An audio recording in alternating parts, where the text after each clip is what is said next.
நம்ம டெலிக்கு nursery episode 5 தான் பார்க்க போகிறோம்.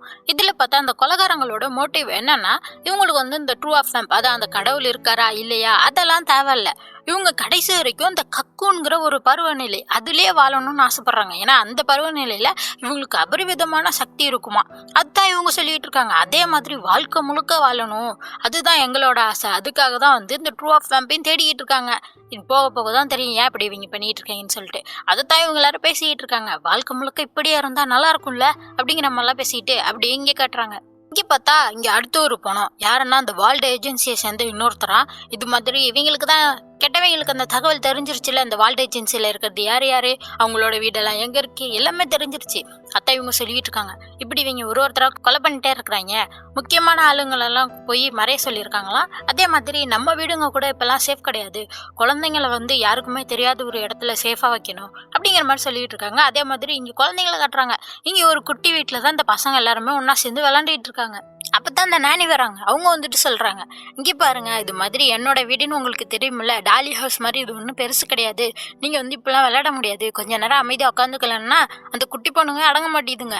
நாங்கள் எங்களுக்கு போர் அடிக்குது, அங்கே வீட்டுக்கு போனோம், எங்களுக்கு இங்கே இருக்கவே பிடிக்கல அப்படிங்கிற மாதிரிலாம் சொல்கிறப்ப இவங்க சொல்கிறாங்க, இது மாதிரி அப்பா அங்கே வந்து வேலையை முடிச்சுட்டு வந்தோடனே வீட்டுக்கு போகலாம், ஏன்னா அப்போ தான் உங்களுக்கு சேஃபாக இருக்கும் அப்படிங்கிற மாதிரிலாம் சொன்னால் அதுங்க கேட்காம அடம் பிடிச்சி அழுதுகிட்டு கத்திக்கிட்டே இருக்குங்க. இதெல்லாம் பார்க்குறப்ப தியோடோருக்கு கொஞ்சம் விருப்பாக இருக்குது. அவனா கோவத்திலே உட்காந்துட்டு புக்கை படிச்சிட்டு இருக்கான். சுற்றி இருக்க அந்த பொம்மைங்க இப்போ முன்னாடி விட பெருசாக வளர்ந்துருச்சுங்க.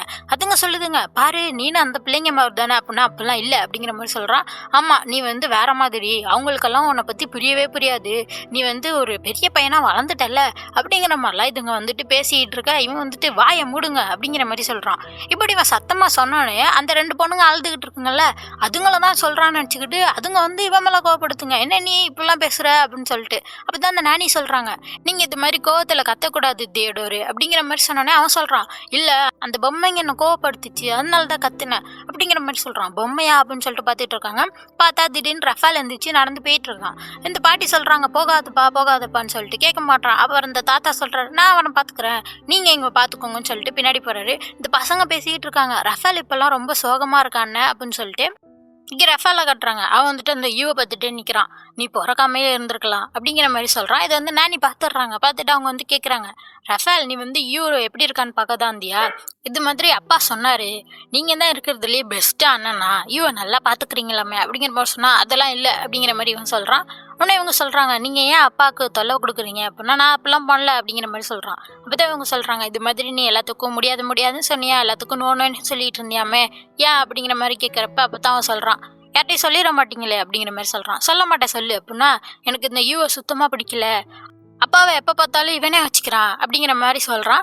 இது மாதிரி சின்ன குழந்தைங்களுக்கு வர இதுதான். ஆனால் வந்து இவனுக்கு அம்மாவும் இல்லையா, அப்பாவும் இவன் கூடயே இருக்கிறாரு, இவனை பார்த்துக்கவே மாட்டுறாருன்னு சொல்லிட்டு இவனுக்கு இவ்வளோ கோவம் வந்துருச்சு. உடனே அவங்களும் அதை புரிஞ்சுக்கிறாங்க.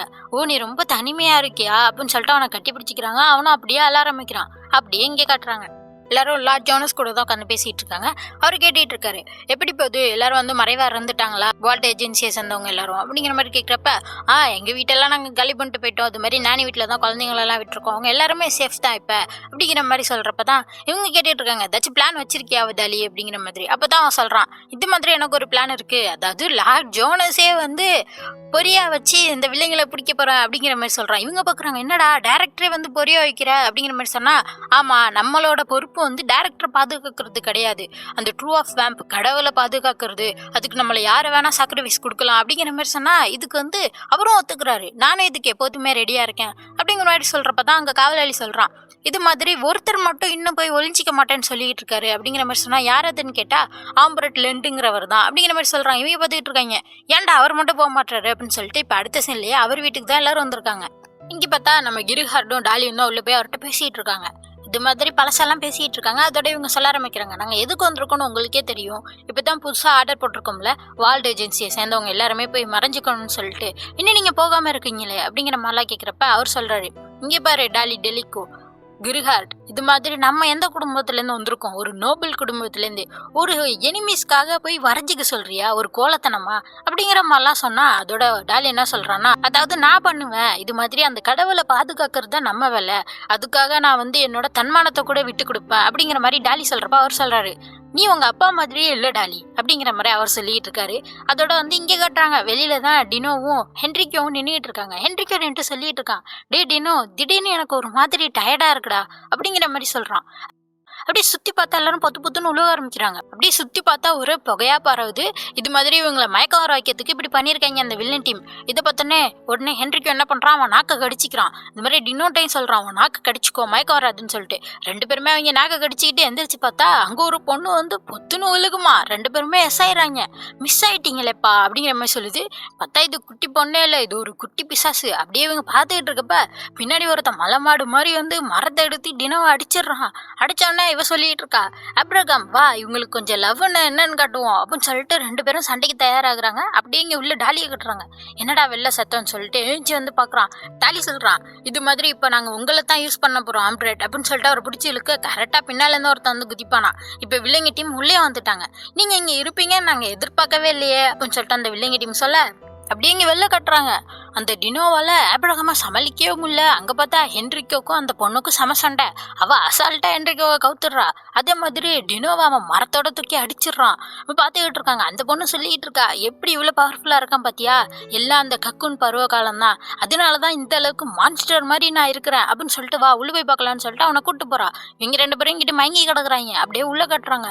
உள்ளேயா டெலிகோக்கும் அந்த மீதி எல்லாருக்குமே சண்டை, செம்மையா சண்டை போயிட்டு இருக்கு. ஆனாலும் இவங்களால சமாளிக்க முடியல. ஏன்னா அவங்க அந்த கக்குன் பருவநிலையில இருக்கனால ரொம்ப பவர்ஃபுல்லா இருக்காங்களா. இவங்க சண்டை போட்டுட்டு இருக்காங்க. அங்க பார்த்தா அந்த பொண்ணு கரெக்டா வந்துடுறா. உள்ள வந்தோடனே டெலிகோ உன்னை பார்த்து ரொம்ப நாள் ஆகுது அப்படிங்கிற மாதிரி சொல்றா. இவளுக்கு தெரியும் போல என்னடான்னா, அப்போ ஒரு தடவை டெலிகோட எஸ்டேட்டை வந்து தாக்குனாங்கல்ல, அதுல தப்பிச்சு போன வேம்பயர் தான் இந்த பொண்ணா. உன்னை டெலிகோ சொல்றான், உன்னை பார்த்ததுல எனக்கும் சந்தோஷம், ஏன்னா நான் வந்து திருப்பி எல்லாத்தையும் செய்யணும்ல அப்படிங்கிற மாதிரி சொல்லிட்டு அந்த ஸ்வாடை எடுக்கிறான். பார்த்தா இந்த பொண்ணு தரையில ஒரு குத்து தான் விடுவா. அவ்வளவுதான், எல்லாம் உடஞ்சிக்கிட்டு கீழே வந்து விழுந்துடுறாங்க. இந்த சத்தத்தை கேட்டுட்டு டினோவும் இந்த ஹென்ரிக்கும் வேகமா உள்ள ஓடி வந்துகிட்டு இருக்காங்க. பார்த்தா எல்லாருமே உளுந்து கிடக்குறாங்க கீழே. அந்த வில்ல பயிலுக்கு சொல்லிட்டு இருக்காங்க, ஏன்டி எங்களையும் சேர்த்து கீழே தள்ளி விட்ட அப்படிங்கிற மாதிரி சொல்லிட்டு இருக்காங்க. இங்க பார்த்தா டெலிக்கவும் கிரஹார்டும் எந்திரிக்கிறாங்க. அவங்க சொல்லிட்டு இருக்காங்க, என்ன இதோட முடிஞ்சிருச்சு பாருங்க, உங்களுக்கு நாங்க செக்மேட் வச்சுட்டோம் அப்படிங்கிற மாதிரி சொல்லிட்டு அவரை பிடிச்சிட்டாங்க. உடனே டெலிக்கு சொல்றான், உங்களால அவரை கண்ட்ரோல் பண்ண முடியாது, ட்ரம்பை பத்தி உண்மையை வெளில வர வைக்க முடியாது, ஏன்னா நாங்க அதுக்கு எதிராக எங்க மைண்டை கண்ட்ரோல் பண்ணியிருக்கோம் அப்படிங்கிற மாதிரி சொல்றப்ப அவன் சொல்லிட்டு இருக்கான், அது தெரிஞ்சுதான் நாங்க இவரை வந்து பிடிச்சோம், ஏன்னா லார்ட் ஜோனஸ் தான் இவங்க எல்லாரையுமே கண்ட்ரோல் பண்ணியிருக்குது. இப்ப வந்து இவருக்கு இந்த ஆம்ப்ரேட்டுக்கு வந்து லார்ட் ஜோனஸா அவ்வளவா பிடிக்காதான், அவர் கீழே இருக்கிறதும் ஒரு மரியாதை இழிவா பாக்குறவரான் இவரு, அதனால என்னால ஈஸியா இவரை கண்ட்ரோல் பண்ணிட முடியும், உண்மையை வெளில வர வச்சிட முடியும் அப்படிங்கிற மாதிரிலாம் அந்த வில்லப்பைய சொல்லிட்டு இருக்க. உடனே அந்த ஆம்ப்ரேட் சொல்றாரு, டாலி இது மாதிரி வேம்பயரோட அந்த பெருமையை அந்த திமிரை நீ என்னைக்கு விட்டு கொடுத்துடக்கூடாது அப்படின்னு சொல்லிட்டு பக்கத்துல இருக்க அந்த கத்தியை வச்சு அவர் கழுத்தை அவரே வெட்டிக்கிட்டு செத்து போயிடுறாரு.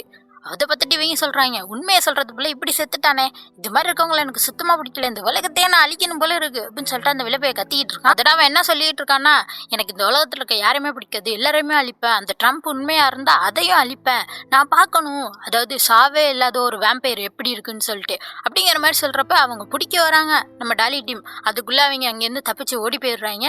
இங்க பார்த்தா அவர் தான் செத்து போயிட்டாரு. எல்லாரும் பார்த்துட்டு இருக்காங்க, இப்படி ஆயிடுச்சு கடைசி அப்படின்னு சொல்லிட்டு சோகமா இருக்க டாலி சொல்றான், அவரோட வேலையை கரெக்டா முடிச்சாரு அப்படின்னு சொல்லிட்டு அவனும் சோகமா தான் இருக்கான்.